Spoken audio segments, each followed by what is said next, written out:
Hello guys, welcome back to my channel.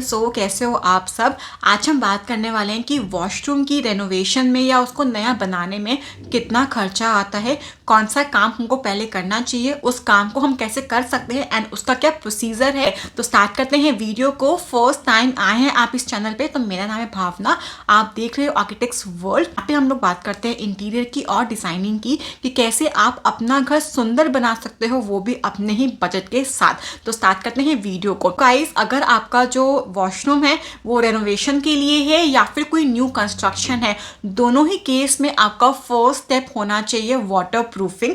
Water proofing ना हमेशा लेंटर पे होती है। तो अगर आपने रेनोवेशन करवाना है तो आपको टाइल्स हैं, फिक्सचर्स है, टाइल के बाद जो मलबा है वो सब कुछ बाहर निकाल के जब तक आपको लेंटर नहीं दिखता तब तक आपको सब कुछ साफ करना है। फिर लेंटर के ऊपर वाटर प्रूफिंग करनी है, आपको झाड़ू मारनी है ताकि बिल्कुल भी धूल मिट्टी कुछ भी ना हो, और या फिर आप एक बार उसको पानी से साफ कर लीजिए। इसके बाद आपको करनी है वाटर प्रूफिंग। वाटर प्रूफिंग के लिए मैं दो प्रोडक्ट्स पे यकीन करती हूँ। पहला है डॉक्टर फिक्सेट का 301, आपको स्क्रीन पे दिख रहा होगा, एंड सेकंड है MY के लेटिग्रेट का हाइड्रो बैंड। दोनों ही वाटर प्रूफिंग के लिए बहुत अच्छे सॉल्यूशन है। एंड जो वाटर प्रूफिंग का सॉल्यूशन है वो कभी भी डायरेक्टली आपका यूज नहीं होता, इसको हम हमेशा मिक्स करते हैं सीमेंट के साथ। सीमेंट के साथ जो रेशियो फॉलो होती है वो होती है 1:1.5। अगर आपका सॉल्यूशन 1 है तो सीमेंट आपकी 1.5 होगी, यानी कि आधा एक्स्ट्रा होगी आपके सॉल्यूशन से। अब वाटर प्रूफिंग करनी कैसी है, आपको करना है वाटर प्रूफिंग का फर्स्ट कोट। फर्स्ट कोट ना हमेशा वर्टिकल होना चाहिए, यानी कि आपको अंदर से बाहर की साइड करना है अपने फ्लोर के ऊपर।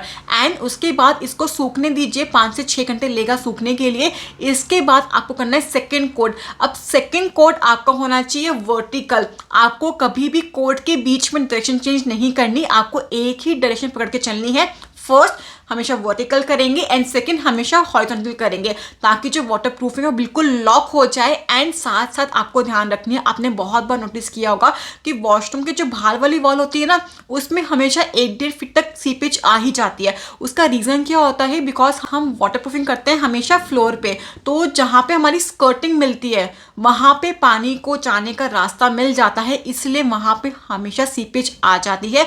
उस सीपेज से बचने के लिए आपको अपने वॉशरूम के अंदर ना 1 फीट से लेके 1.5 फीट तक वाटर प्रूफिंग करनी है। सेम मेथड से 2 ही कोट करने हैं, पहला आपका होगा वर्टिकली एंड दूसरा होगा आपका हॉरिजॉन्टली, ताकि जो वाटर प्रूफिंग है बिल्कुल लॉक हो जाए। इसके बाद अपने वाटर प्रूफिंग को आराम से 5 से 6 घंटे सूखने दीजिए। इसके ऊपर आपको करना है प्लास्टर। यस, हम वाटर प्रूफिंग के ऊपर एक और प्लास्टर करते हैं जिसको हम बोलते हैं protection plaster.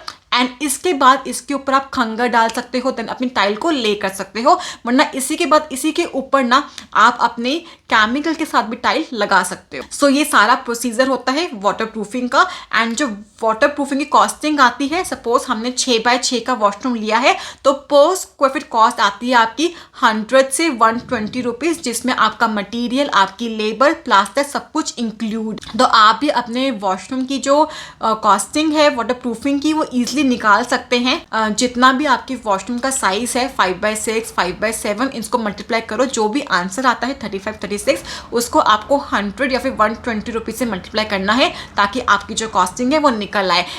So water proofing के बाद आता है, या तो आप अपने वॉशरूम में टाइल्स लगवा सकते हो या फिर आप करवा सकते हो fall ceiling. Basically I always prefer कि वाटर प्रूफिंग के बाद ना टाइल्स का काम बाद में हो, पहले आपको फॉल सीलिंग करवाना चाहिए ताकि आपको टाइल के लिए अच्छा खासा लेवल मिल जाए ऊपर से एंड आप टाइल इजिली प्लेस कर पाओ। सो वॉशरूम में फॉल सीलिंग के लिए आपके पास 3 ऑप्शन है। फर्स्ट ऑप्शन है आप करवा सकते हो जिप्सम की फॉल सीलिंग, सेकंड आप करवा सकते हो ACP की फॉल सीलिंग, एंड थर्ड आप करवा सकते हो PVC की फॉल सीलिंग।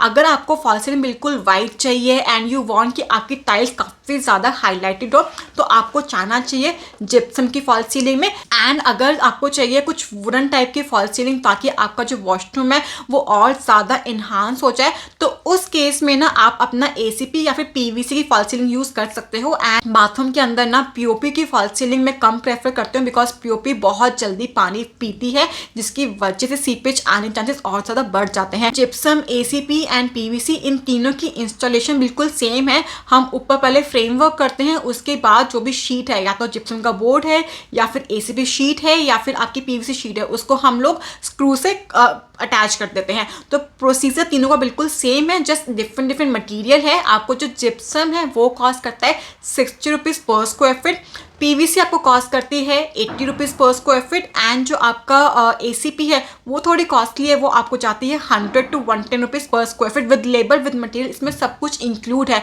आपका चैनल, आपका लेबर, आपका मटेरियल, सब कुछ इंक्लूड होके आपको इतनी कॉस्टिंग पड़ती है।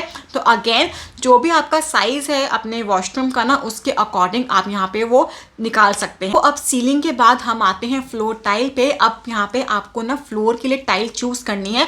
तो बेसिकली हमने यहाँ 6x6 का बाथरूम लिया था, एंड चाहे बाथरूम का साइज़ आपका 10x8 हो या फिर 6x6 या 4x5, कुछ भी साइज़ क्यों ना हो, वॉशरूम में फ्लोर पे ना 2x2 की टाइल सबसे बेस्ट रहती है।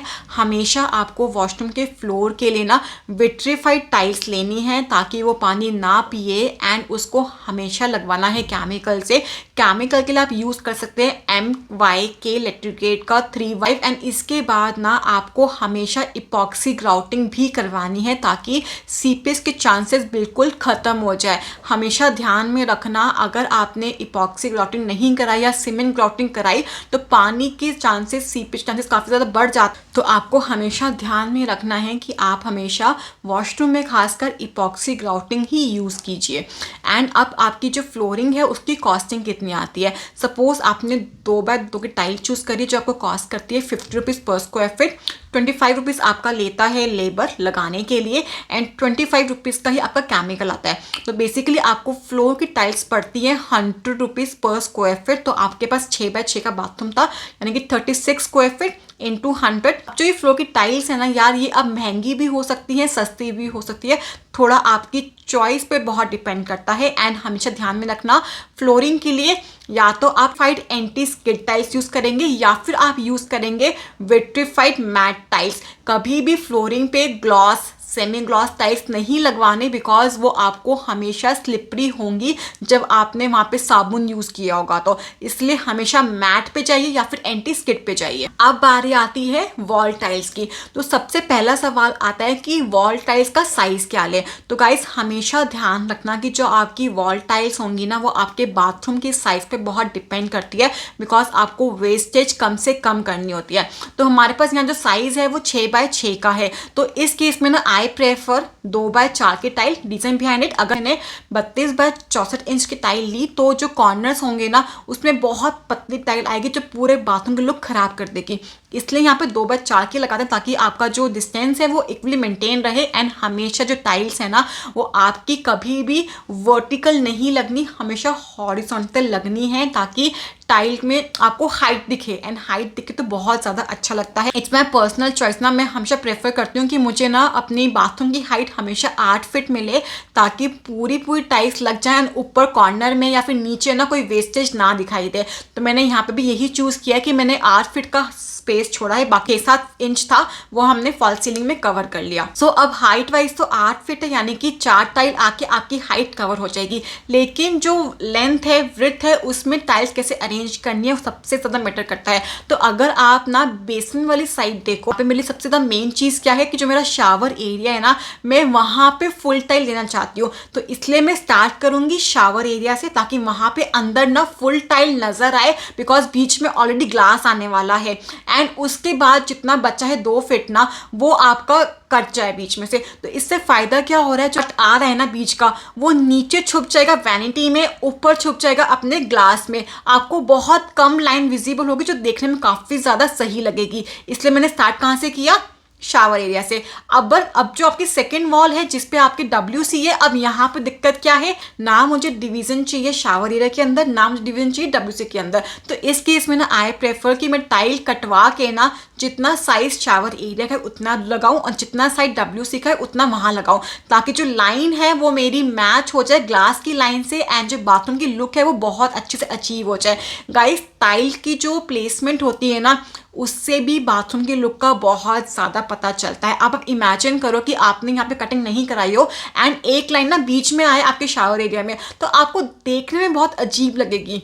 तो इसलिए उन सारी चीज़ों से बचने के लिए आपको प्लानिंग करना बहुत ज़रूरी है कि आपको कौन सी टाइल कहाँ लगानी है एंड वो कहाँ ख़त्म हो रही है, लाइन आएगी कहाँ पे, ताकि आप उस लाइन को ईजिली छुपा पाएँ। तो यहाँ पे हमने दोनों साइड कटिंग कराई है, थोड़ी वेस्टेज हुई है, बट आपको पता है इस वेस्टेज से जो आपका बाथरूम है वो काफ़ी ज़्यादा अच्छा लगेगा एंड जो ये वेस्टेज है इसको हम इजीली रीयूज़ कर सकते हैं जब हमारे पास साइड की वॉल्स होंगी। तो वहाँ पे आपकी लाइन आएगी, तो वहाँ पे आपकी जो लाइन है वो इजीली कवर हो जाएगी आपकी ग्लास वॉल से, ताकि दोनों साइड बिल्कुल प्लेन क्लियर टाइल दिखे जो देखने में काफ़ी ज़्यादा अच्छी लगे। इसके सामने वाली वॉल है जहाँ पे गेट खुल रहा है, वहाँ पे ध्यान रखना कि जो लाइन है वो गेट के पीछे आए, ताकि देखने में वो दिखे ही ना जब गेट खोले। तो उस केस में आपको जो टाइल वो कहाँ से लगानी स्टार्ट करनी है, बेसिन से लगानी स्टार्ट करनी है। तो टाइल लगानी स्टार्ट करनी कहाँ से है वो बहुत ज़्यादा इंपॉर्टेंट रोल प्ले करता है। एंड आपको वॉल पे भी ना विट्रीफाइड टाइल्स ही यूज़ करनी है, चाहे फुल बॉडी हो चाहे कोई भी हो, it's up to you only, लेकिन विट्रीफाइड टाइल्स ही होनी चाहिए। आपने दो टाइल के बीच में स्पेशल दिया है या नहीं दिया, दोनों ही केस में आपको इपॉक्सी ग्राउटिंग ज़रूर करवानी है, बिकॉज चाहे आप ना गैप ना दो लेकिन एक हेयर लाइन गैप अपने आप बनता है, तो उसको भी फिल करवाना बहुत ज़रूरी है ताकि सीपेज का इशू कहीं से भी ना आ पाए। तो इस चीज़ का भी आपको ध्यान रखना है। अब जो ये टाइल्स है 2x4 की है, तो ऑफकोर्स ये आपको कॉस्ट करेंगी 70 to 75 रुपीज़ पर स्क्वायर फीट अच्छे ब्रांड की। इसके बाद जो लेबर की कॉस्ट आएगी वो आएगी 50 रुपीज़, 25 रॉ मटेरियल, 25 आपके लेबर चार्जेस। तो इस अकॉर्डिंग आपकी जो कॉस्टिंग है वो टाइल की निकल जाएगी। अब गाइस आपके पास ना दो तरीके होते हैं वॉल टाइल की कॉस्टिंग निकालने के लिए, या तो आप स्क्वायर फीट में ही निकाल लो, फ्लोर प्लान है वो 6x6 का, तो यानी कि सारी वॉल है वो जो 6 फीट बाय 8 फीट की है, तो आप ऐसे अलग अलग निकाल सकते हो स्क्वायर फीट में, या फिर आप रफली ड्रॉ करके ना नंबर ऑफ टाइल्स भी काउंट कर सकते हो। It's up to you only. दोनों ही केस में जो आंसर है बिल्कुल सेम आएगा। एंड हमेशा 10% वेस्टेज ऐड करके चलना, बिकॉज बहुत बार ऐसा होता है कि जो टाइल है वो जब रीस्टॉक होती है तो उसमें स्लाइटली डिफरेंट आ जाता है, तो वो आपके बाथरूम में छोटा सा डिफरेंस ना बहुत महंगा पड़ जाएगा आपको। तो इसलिए हमेशा थोड़ा 10% अपना जो टाइल है उसको एक्स्ट्रा लेके चलना। गाइस आई थिंक वीडियो बहुत लंबी हो गई है, तो इसके बाद हमारा रहता है वैनिटी, हमारा mirror, then granite, then ceiling lights. तो काफ़ी सारे टॉपिक्स हैं जो बहुत डीपली मैं आपसे डिस्कस करना चाहती हूँ, तो आई प्रेफर कि इसका पार्ट 2 बनाते हैं। तो फ्राइडे आएगा इसका पार्ट 2, तब तक पार्ट 1 में बहुत कुछ सीखने को मिलेगा आपको। आई होप आपको ये वाला पार्ट बहुत अच्छा लगेगा। So guys thank you for watching.